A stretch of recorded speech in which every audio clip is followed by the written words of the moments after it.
இது கோர்ட்டுக்கு கேஸ் போனாலுமே அதை காட்டினால ஜட்ஜே என்ன துப்புவாருன்னு எல்லாருக்குமே தெரியும். அதுக்கு முன்னாடி அவரே மன்னிப்பு கேட்டு தப்பு தான்ப்பா நான் பேசுறது அமைதியா மன்னிப்பு கேட்டு அவர் வேலையை அவர் பார்த்துட்டாருன்னா இது இதோட முடிஞ்சிடும். இல்லைன்னா அது மறுபடியும் நோண்டினே இருப்பாங்க. மன்னிப்பு கேட்டா அவங்களுக்கு நல்லதுன்னு சொல்றீங்க. ஒரு மெம்பர் ஆஃப் லெஜிஸ்லேட்டிவ் அசம்பிளி, ஓகேங்களா, இது மக்களோட பிரதிநிதி, அவர் மக்களோட பிரதிநிதி இப்படி பேசுறது முதல்ல தப்பு. கண்டிப்பா. ஏன்னா அவரை பின்பற்றக்கூடிய மக்கள் இருக்காங்க.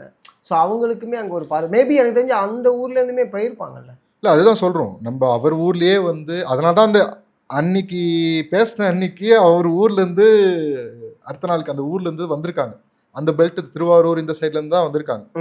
அதனால அந்த குமுறல் அதான் சொல்றேனே, ஒரு விஷயம் கிடையாது, எல்லா குமுறலும் சேர்ந்து வெடிஞ்சிச்சு. தப்பு தான். அதுக்கு மன்னிப்பு கேட்டுதான் ஆகணும். அவர் அதை எவ்வளவு சீக்கிரம் கேட்கிறாரோ அவ்வளவு சீக்கிரம் நல்லது. இல்லைன்னா அவர் சொந்த தொகுதியிலே அவர் தோக்கிறதுக்கான வாய்ப்புகள் இப்ப பிரகாசம் ஆயிட்டு.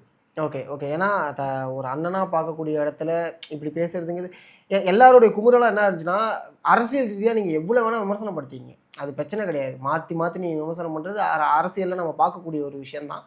ஆனால் ஒரு மோட்டிவோட பண்ணக்கூடிய ஒரு விஷயத்த, ஒரு ஊக்குவிக்கக்கூடிய ஒரு நிகழ்வை பண்ணக்கூடிய அந்த இடத்துல, அதுவும் அங்கே இருக்கவங்க எல்லாருமே ஸ்கூல் படிக்கக்கூடிய குழந்தைங்க.